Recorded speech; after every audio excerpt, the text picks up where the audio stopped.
Chemical పరిశ్రమ నుంచి వదులుతున్న వాయు కాలుష్యం వ్యర్థ జలాలతో పంటలు పాడైపోతున్నాయని రైతులు పరిశ్రమ ఎదుట ఆందోళన చేశారు. మెదక్ జిల్లా శివంపేట మండలం నవాబుపేట గ్రామ పరిధిలో వాసుదేవ కెమికల్ పరిశ్రమ ఉంది. దీని నుంచి నిత్యం నిబంధనలకు విరుద్ధంగా వ్యర్థ జలాలు వదులుతుండటంతో పరిసర ప్రాంతాల్లో వేసిన పంటలు మాడి మసైపోతున్నాయని రైతులు ఇంద్రసేనారెడ్డి, కృష్ణారెడ్డి, నర్సింహులు, రాఘవరెడ్డి, సంతోష్, బాలరెడ్డి ఆరోపించారు. ఈ సందర్భంగా వారు మాట్లాడుతూ పరిశ్రమ నుంచి వచ్చే వాయు కాలుష్యం వ్యర్థ జలాలతో పంటలు పాడైపోతున్నాయని పలుమార్లు పరిశ్రమ యాజమాన్యం దృష్టికి తీసుకెళ్లినా పట్టించుకోవడం లేదన్నారు. వాయు కాలుష్యం పంటపై మంచు దుప్పటి కప్పేయడంతో తీవ్ర దుర్వాసన వస్తుండటంతో పొలం వద్ద పనులు చేసుకోలేకపోతున్నామని ఆవేదన వ్యక్తం చేశారు. గతంలో పీసీబీ అధికారులకు ఫిర్యాదు చేయగా కొన్నాళ్ల పాటు సక్రమంగా నిర్వహించినప్పటికీ మళ్లీ మొదటికి వచ్చిందని వాపోయారు. జిల్లా ఉన్నతాధికారులు స్పందించి పరిశ్రమపై చర్యలు తీసుకోవాలని వారు డిమాండ్ చేశారు.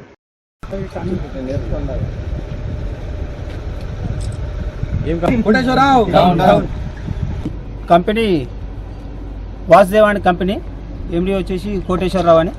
మా పంటలు ప్రతి సంవత్సరం పంటలు నష్టం చేస్తున్నారు. ఈ కంపెనీ వల్ల చాలా మేము నష్టపోతున్నాం.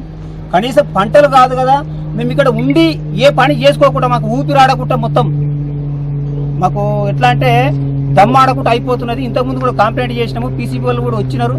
వచ్చి వాళ్ళ మీద శాంపిల్స్ తీసుకుపోయి అంతా లాకౌట్ చేసిరు. అప్పుడు కొన్ని రోజులు కనెక్షన్ తీసేసి మళ్ళీ మొన్న కూడా చెప్పిన వాళ్ళ కంపెనీలు ఏదో జరిగిందని నాకు ఫోన్ చేస్తే కూడా మళ్ళీ గాలి ఇప్పటిదాకానేమో అటు సైడ్ పోతుండే, ఇప్పుడు ఇటు నుంచి పడుతుంది.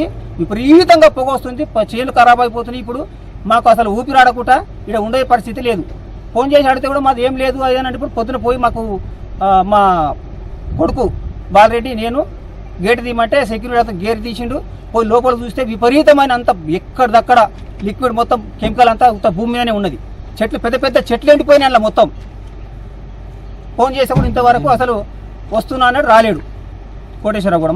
మా కంపెనీలో ఏం లేదంటే మేము ప్రెస్ వాళ్ళకి ఇట్లా చెప్పినాం, మరి వచ్చి చూద్దాం రండి, మీరు కంపెనీలో ఏముంది, ఎట్లా మీరు కరెక్ట్గానే నడిపించుకుంటారా లేదా ఒకసారి చూద్దామని అంటే కూడా చెప్తే కూడా ఇంతవరకు వస్తానని రాలేడు.